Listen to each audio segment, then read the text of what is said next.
Praise the lord. ప్రియులరా, ఈ ఉదయకాల సమయంలో దేని వాక్యాన్ని చదువుకుందాం.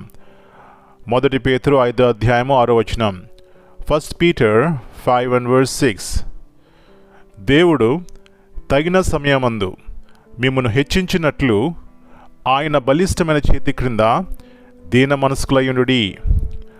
Humble yourselves therefore under the mighty hand of God, that he may exalt you in due time.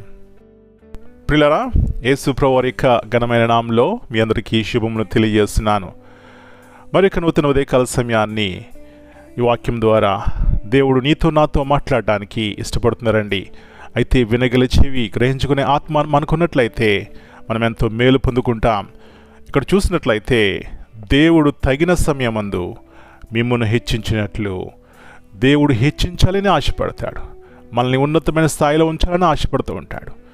అయితే ప్రియులరా, ఆయన ఆశ నెరవేర్చబడాలంటే మనకు కావలసినటువంటి మెట్టు లేకపోతే స్వభావం ఏమిటంటే దీన మనసు. ఎప్పుడైతే మన జీవితాల్లో దీన మనసు ఉంటుందో ప్రియులరా, విధేయత చూపెడతాం, లోబడతాం, తగ్గించుకుంటాం, సరిచేసుకుంటాం ప్రియులరా, దాని ద్వారా మేలు పొందుకుంటాం.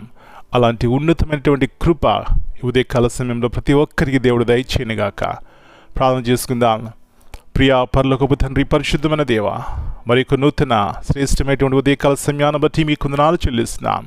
అవును నాయన, మేము హెచ్చించబడాలని, మేము బాగుండాలని, మేము ఆరోగ్యవంతులుగా ఉండాలని, క్షేమముగా ఉండాలని మీ ఉన్నతమైన ఉద్దేశం ప్రభువా, మీ యొక్క ఉన్నతమైన ఉద్దేశము మా జీవితాలు నెరవేర్చబడాలంటే ఆ దీన మనసు మేము కలిగి ఉండాలి. తగ్గించుకున్నప్పుడు లోబడతాం, లోబడినప్పుడు విధేయత చూపెడతాం. తద్వారా ప్రభువా ఎలాంటి శాంతి సమాధానం కలిగి ఉంటాం. దేవుని యొక్క మార్గములు మాకెంతో ప్రేమగా ఉంటాయి, సాక్షులుగా ఉంటాం. ప్రభువా పాపం నుంచి, శాపగ్రస్తమైన జీవితం నుంచి జయం చూస్తాం. అలాంటి కృప ప్రతి ఒక్కరికి దయచేయండి. ప్రత్యేకంగా ఎవరైతే బలహీనంగా ఉన్నారో వారి కొరకు ప్రార్థన చేస్తున్నాం. యేసు ప్రభువారు పొందినటువంటి గాయములు, దెబ్బల చేత మాకు స్వస్థత నాయన. కాబట్టి మీరు మమ్మల్ని ఎంతగా ప్రేమించినారు. కాబట్టి ఏ వ్యాధైనా, ఏ యొక్క రోగమైనా యేసు నామములో గద్దిస్తున్నాం. ఏ చీకటైనా యేసు నామములో మేము బంధిస్తున్నాం. ప్రభువా సహాయం ఇచ్చేయండి.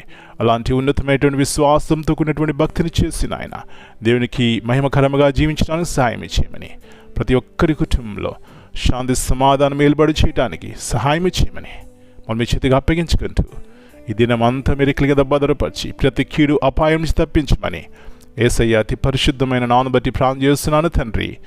Amen. God bless you all.